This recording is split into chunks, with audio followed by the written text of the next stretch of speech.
This is an excerpt from Awareness from the Flood by Adrian Tchaikovsky. I choose that moment to close my eyes against the rising motion sickness I'm getting from the avatar system. All too much, just for a moment. The second-hand clutch of the silty water, claustrophobic loom of the broken walls, sensory data relayed imperfectly through badly calibrated feedback, visibility practically nil anyway. What would I be missing? Opening my lids, and a great stone paw is reaching for me. From the avatar's vantage point, it's about to claw my eyes out. Cue yelp of primeval fear from a professional archaeologist who should know better. But the faculty rushed the training, didn't have many people they could call on, short notice. I never signed up for this kind of technology when I was studying. Jetting backwards, I ram the insanely expensive piece of kit into the wall, and a fresh curtain of clouding dust filters down from the ruin above. I freeze, because it's a toss-up whether the flood water is bringing the place down or actually holding it up. No great slide of masonry descends to bury my remote self or those of my fellow researchers. Tomb raiders. Thieves. Call it what it is. We are nothing but thieves. But our cause is just, I swear to God, we steal from the past that we may gift to the future. Or that is how Dr. Sakra puts it. And the doctor, leader of our bold expedition, is in my ear now, demanding to know what my problem is. She is tense as a wire, an old woman so tough you'd think she was carved out of hardwood. She belongs, as the old American film has it, in a museum.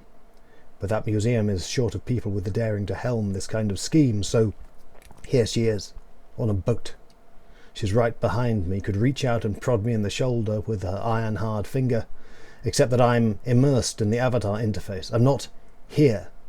In my head, I'm there, and I've got to stay there and keep my eyes open, or I really am going to crash this piece of junk and put myself out of a job. Hassan, what?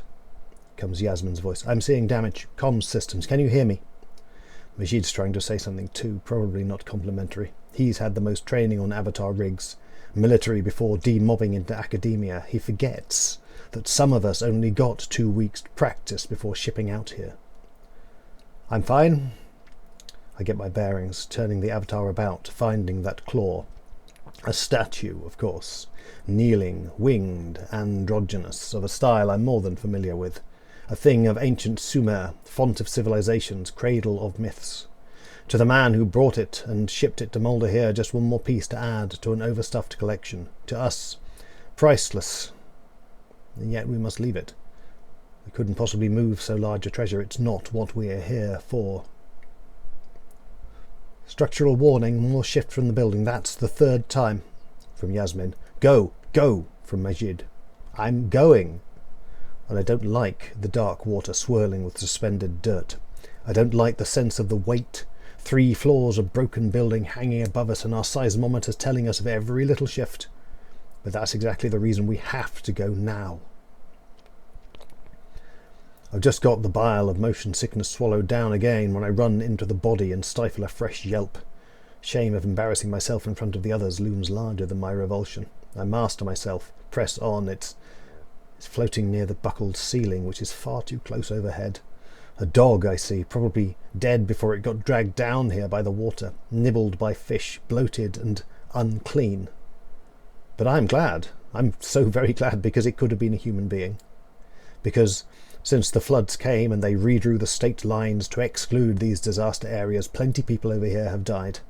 Died in the flooding and still dying now.